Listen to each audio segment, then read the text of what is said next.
Welcome back to my channel Preeti beyond borders. और आपने आज का मेरा वेट देखा। वेट फर्दर थोड़ा सा रिड्यूस हुआ है, मतलब 400 ग्राम ही। बट मुझे तो डर था कि शायद ये बढ़ जाएगा। लॉस हुआ है, इट्स अ गुड थिंग।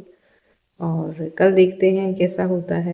मुझे अपनी डाइट के साथ कंसिस्टेंट रहने का जो रिजल्ट मिल रहा है, I am really like very happy about it. तो आज मैं आपको बताती हूँ कि मैं इतनी कंसिस्टेंसी कैसे रख पाती हूँ अपनी डाइट के साथ।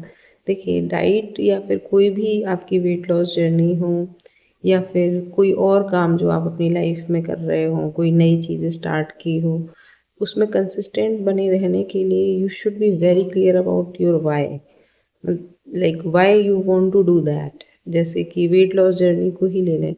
भले ही आप किसी भी तरीके से वेट लॉस करना चाहते हो, चाहे वो जिम जाना हो, चाहे वो डाइट करना हो, चाहे इंटरमिटेंट फास्टिंग करना हो, एनीथिंग, योगा करना हो, एनीथिंग इन लाइक आप कर रहे हो, लेकिन उस पर कंसिस्टेंट रहने के लिए स्टार्ट करना इज़ वेरी इजी, बट उसके लिए कंसिस्टेंट रहने के लिए आपको अपना वाई क्लियर करना होगा। और वो वाई एक नहीं होना चाहिए, मतलब सिर्फ इतना नहीं होना चाहिए कि वेट लॉस करना है इसलिए कर रहे, क्योंकि उसकी उस वाई के साथ तो आप कभी भी चीट कर लो, कभी भी लगेगा अच्छा ठीक है 7 किलो कम हो गया, हो तो गया है ना, चलो कुछ खा लेते हैं, चलो अभी 4-5 दिन बाद वाइट डाइट स्टार्ट कर देंगे दोबारा 4-5 दिन का ब्रेक लेकर। बट वो 4-5 दिन के बाद वो दोबारा स्टार्ट होने में बहुत लंबा टाइम लग जाता है।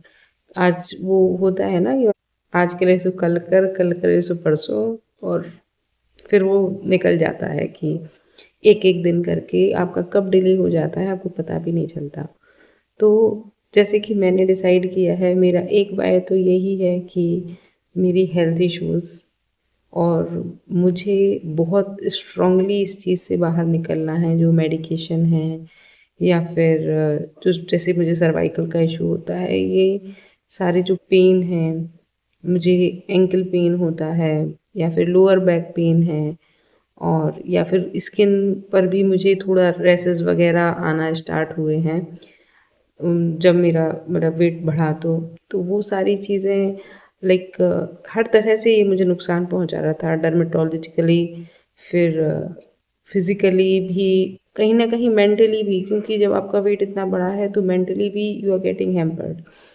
तो सबसे पहला वाय तो मुझे यही था कि मुझे इन सब चीज़ों से बाहर निकलना और इसका परमानेंट सॉल्यूशन निकालना है। दवाइयाँ ले लेना, फिजियोथेरेपी करा लेना, या फिर मतलब कुछ भी चीज़ें, वो सारी चीज़ें टेम्परेरी हैं, बट इसका रूट कॉज था मेरा वेट, और इसका जो परमानेंट सॉल्यूशन है वो भी है वेट लॉस। तो एक वाय तो ये हो गया। दूसरा वाय है मेरी बेटी। तो उसके लिए मतलब कोई भी हो, चाहे माँ हो चाहे बाप हो, कोई भी हो, लगता है कि हम क्या ना कर जाएं। और जब उसके सामने मैं ऐसी होती हूँ कि मतलब मेरे पैर में दर्द हो रहा, मैं चल नहीं पा रही, मैं उसको नहला रही हूँ तो मेरी बैक फ्रीज हो जाती है। मैं मतलब उसको लेकर नहला तो दिया, लेकिन उसको लेकर बाहर नहीं आ पाती, इतना पेन होता है मेरी लोअर बैक में। तो वो इशू, फिर कहीं वो खेल रही है तो मैं उसके साथ खेलने में मुझे लगता है कि जैसे कि मतलब कितना वेट है मेरा, I can't even run behind her. तो ये उसका मतलब कहीं ना कहीं मैं उसका बचपन ही मिस कर रही हूँ, अगर मैं अपने वेट को कम नहीं कर रही हूँ तो। दूसरा दूसरा वाय ये हो गया। तीसरा वाय है कि जो स्किन प्रॉब्लम है, मतलब इतना भी नहीं हुआ है कि ये जो इंटरमिटेंट फास्टिंग मैं कर रही हूँ ये एंटी एजिंग का काम करता है। तो कहीं ना कहीं ये भी है कि थोड़ा सा अच्छा दिखना है मुझे, मतलब I am very fond of wearing designer dresses. And मतलब जब आप बहुत हैवी हो जाते हो तो सारा आप कितना भी कुछ भी कितना भी महंगा कपड़ा खरीद लो, it won't look good on you. और मेरी इंस्पिरेशन है मेरी मम्मी।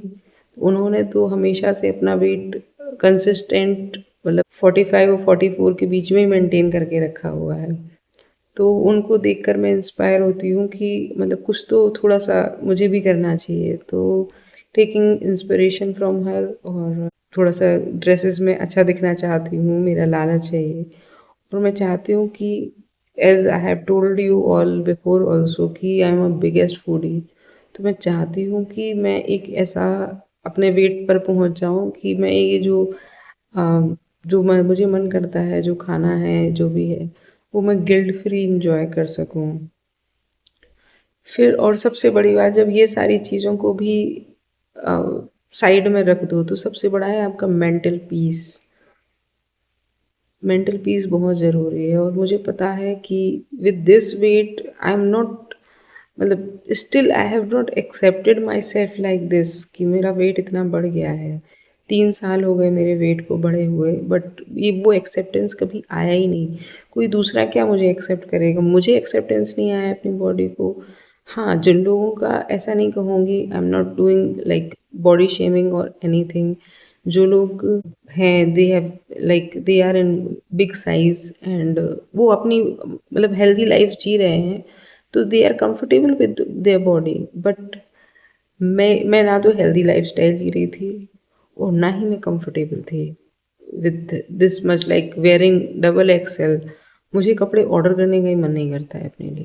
तो वो सारी चीज़ें एक मतलब कहीं न कहीं mentally I was very exhausted with this, तो उससे बाहर आना था। फिर 4th एंड जो सबसे बड़ा व्हाय है, वो है कि मतलब जब मुझे ये लगा ना कि ये सारी चीज़ें ऐसी हैं कि कहीं न कहीं मैं ना शायद बीच में चीट मील खा लूँगी या एक आध दिन की का इंटरमिटेंट फास्टिंग स्किप कर दूँगी। जैसे मैंने पहले किया है इंटरमिटेंट फास्टिंग, और बीच में मैं 10-20 दिन करके फिर छोड़ देती थी, फिर करती थी 10-15 दिन, फिर छोड़ देती थी। तो वो कंसिस्टेंट नहीं हो पाता था। तो मुझे ये लगा कि मैं ना फिर से ये करूँगी, मतलब स्टार्ट तो कर दूँगी, बट वो फिर कहीं न कहीं मेरा छूट जाएगा। तो देन आई डिसाइडेड कि मैं एक 100 डेज़ का चैलेंज वीडियोज़ बनाना स्टार्ट करूँगी अपना, और उसमें मैं I don't want to fail to give update every day. तो उसको मैं कंसिस्टेंट रखूँगी, उसमें मुझे कोई फेल नहीं होना है। मुझे पब्लिकली अपना वेट शो करना है सो दैट कि मैं सबको बता सकूँ कि देखो मैंने चीट नहीं किया अपना डाइट को, मैंने अपनी इंटरमिटेंट फास्टिंग नहीं तोड़ी है। क्योंकि जैसे ही मैं कुछ अपनी इंटरमिटेंट फास्टिंग तोड़ूँगी, मान लो किसी दिन रात में जाके डिनर कर लिया मैंने किसी रेस्टोरेंट में, तो वो सुबह मेरे वेट स्केल पे शो कर देगा। तो ये मुझे सबसे अच्छा एक तरीका मिला था अपने आप को कंसिस्टेंट रखने का। ऑब्वियसली ये 100 डेज़ पूरे होने के बाद भी I am gonna continue with my blogging, but ये ब्लॉगिंग स्टार्ट करने का सबसे बड़ा जो एक रीज़न था, वो था it will make me consistent. Discipline तो है, बट वो डिसिप्लिन मतलब कई बार ऐसा होता है ना कि अ, साथ में मेरे हस्बैंड हैं या हम कहीं गेट टुगेदर में गए तो लोगों ने खाना ऑर्डर किया and since I am very foodie, तो वो ना उसको रिस्ट्रिक्ट करना बहुत मुश्किल हो जाता है। सबके साथ होता होगा जैसा मेरे साथ होता है कि चलो ज़्यादा नहीं खाओ, तुम एक बाइट तो खा लो। बट अगर आपने इंटरमिटेंट फास्टिंग का जो आवर है 4 बजे स्टार्ट किया है और आपने रात में से 8 बजे या 9 बजे वो 1 बाइट या 2 बाइट खा लिया, कुछ मीठा खा लिया, कुछ तीखा, कुछ भी खा लिया, तो फिर आपका वो इंटरमिटेंट फास्ट रात में फिर 10 बजे से स्टार्ट हो रहा है और जो आपको बेनिफिट्स मिलने चाहिए थे वो बेनिफिट्स ही नहीं मिल रहे हैं, तो वो सुबह आपके वेट में रिफ्लेक्ट हो जाएगा। तो ये सारे इश्यूज़ मैंने देखे हैं। फिर इसीलिए फिर मैंने सोचा है कि मैं वीडियो बनाऊँगी, मैं पब्लिकली अपना डिस्क्लोज़ करूँगी एवरीडे वेट, और ये मुझे कंसिस्टेंट रहने में हेल्प करेगा। तो I was right, now I am on day 37 and I am liking it a lot. काफ़ी सारे बेनिफिट्स हो रहे हैं, एंकल पेन चला गया, स्वेलिंग चली गई, वेट भी काफ़ी सिग्निफिकेंटली रिड्यूस हुआ है। सो अगर आप लोगों में से कोई इस तरह से कोई किसी भी तरह की वेट लॉस जर्नी पर है, तो उनको भी मेरी ये सलाह है, मेरा एक छोटा-सा सजेशन है कि you find out your why and write them down. It will help you to be consistent. With this, I am ending my blog for today and see you in my next blog. Till then, stay happy, stay healthy.